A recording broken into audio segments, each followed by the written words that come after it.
سفر ختم ہونے کو تھا مگر دل چاہتا تھا کہ راستہ کبھی ختم نہ ہو، اور پھر میں پہنچا تاوبٹ بالا۔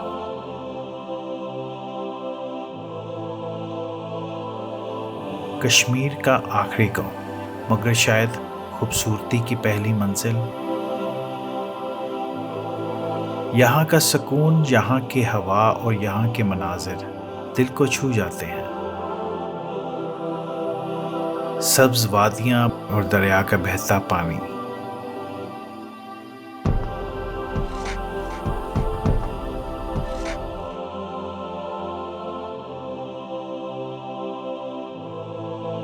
تاوبٹ بالا صرف ایک گاؤں نہیں، ایک احساس ہے، ایک یاد جو دل کے اندر ہمیشہ زندہ رہتی ہے۔ یہاں بہتا نیلم دریا، چاروں طرف بلند پہاڑ اور ہوا میں ایسا سکون جیسے وقت ٹھہر گیا ہو۔ کشمیر کے اس آخری گاؤں نے مجھے یہ سکھایا کہ جنت صرف دیکھی نہیں جاتی، محسوس کی جاتی ہے۔ یہ جگہ صرف نقشے کا آخری نقطہ نہیں، یہ احساس کا آغاز ہے۔